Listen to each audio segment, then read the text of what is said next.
Hello friends, इस video के माध्यम से चैप्टर 1 नंबर सिस्टम्स की एक्सरसाइज 1.2 में दिए गए क्वेश्चंस को सिंप्लीफाई किया गया है। तो आइए सीखते हैं। Question number 1, state whether the following statements are true or false. Justify your answers. नीचे दिए हुए स्टेटमेंट्स के बारे में बताना है कि क्या ये सही हैं या गलत हैं और उनका जस्टिफिकेशन भी देना है आंसर का। पहला जो स्टेटमेंट दिया हुआ है वो है every irrational number is a real number. This statement is true. Why it is true? This is true because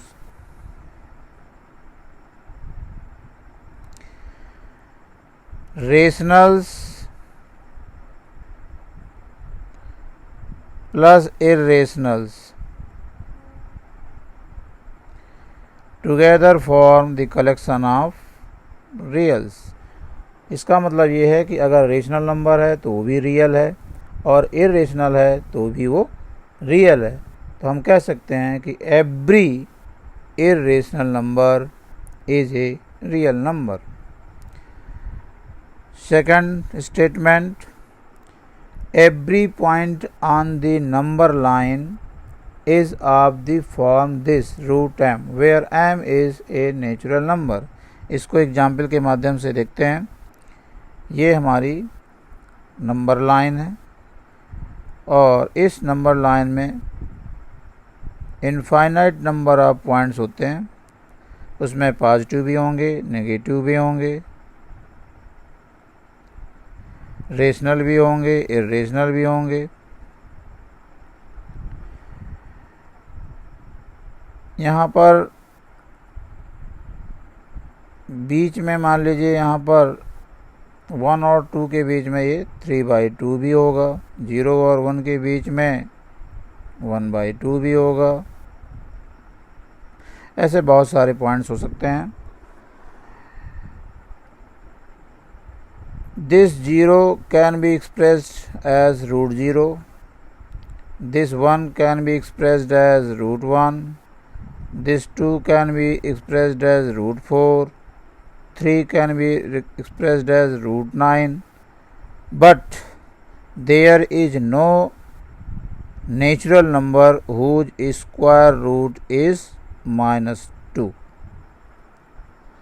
Similarly, there is no natural number m whose square root is 1/2, and so we cannot say that every point on the number line is of the form √m where m is a natural number.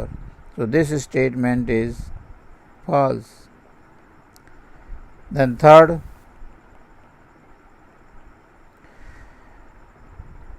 every real number is an irrational number. अभी first part के example में बताया गया है कि rationals और irrational इन दोनों का ही कलेक्शन रियल कहलाता है।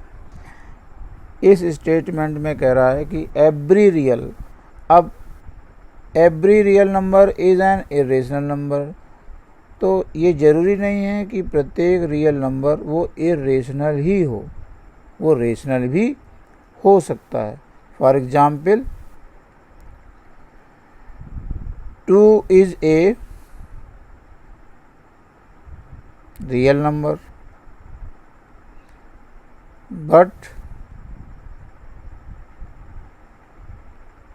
it is not irrational,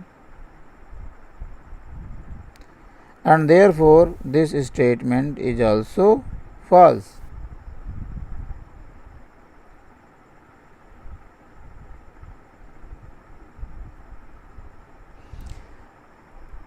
Now question number 2, are the square roots of all positive integers irrational?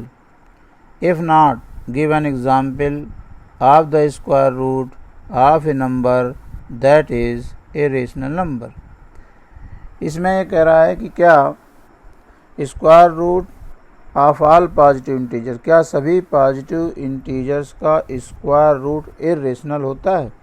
तो आइए एग्जाम्पल के थ्रू इसको देखते हैं कि हम पॉजिटिव इंटीजर लेते हैं और उसका स्क्वायर रूट निकालते हैं।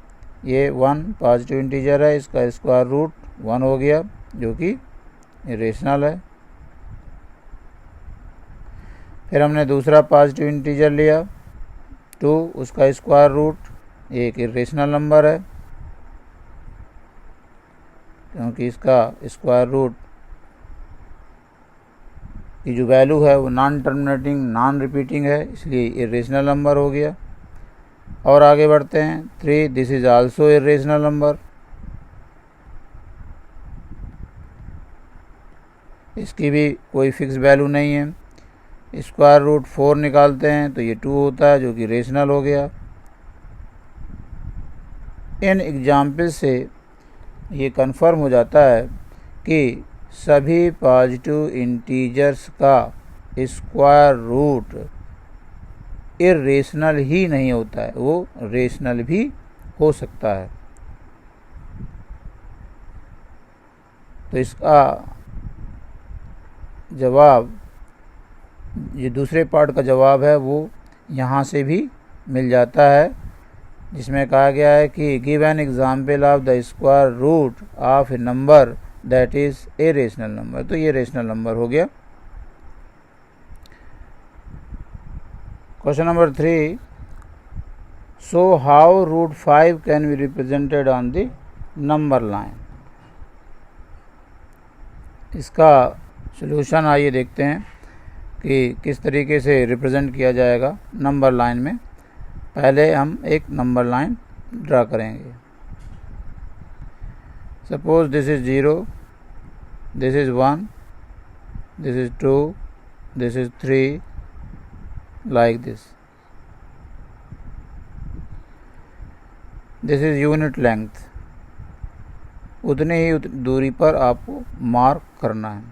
फिर यहाँ पर एक परपेंडिकुलर लाइन बनाएंगे और उसमें से यूनिट लेंथ ही काट लेंगे। ये 1 है, this is 0 to 1, this is 1, सो इसका हाइपोटेन्यूज कितना हो जाएगा और √2 हो जाएगा।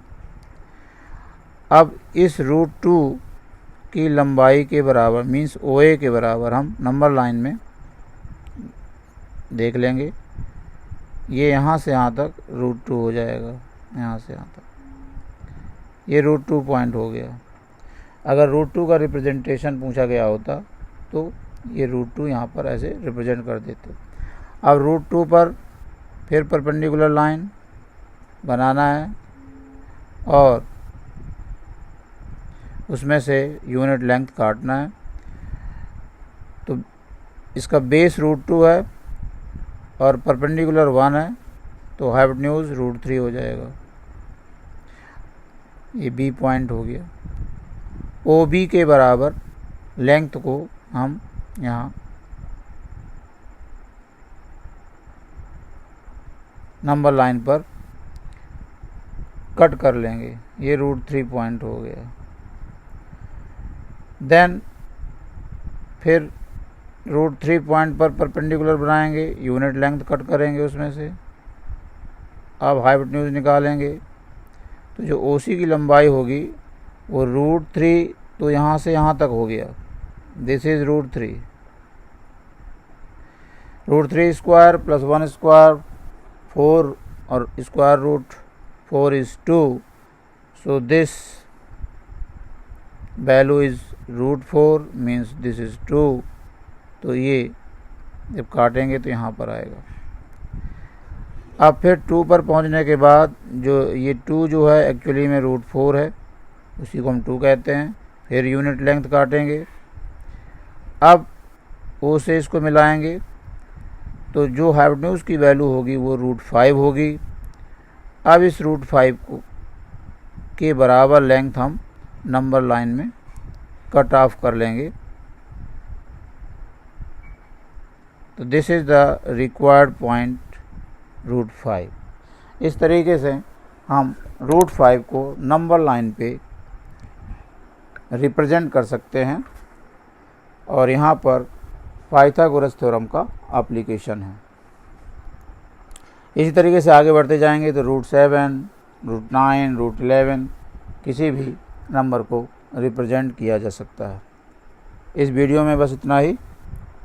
उम्मीद है कि आपको एक्सप्लेनेशन समझ में आया होगा। वीडियो वॉच करने के लिए बहुत बहुत धन्यवाद। Thank you.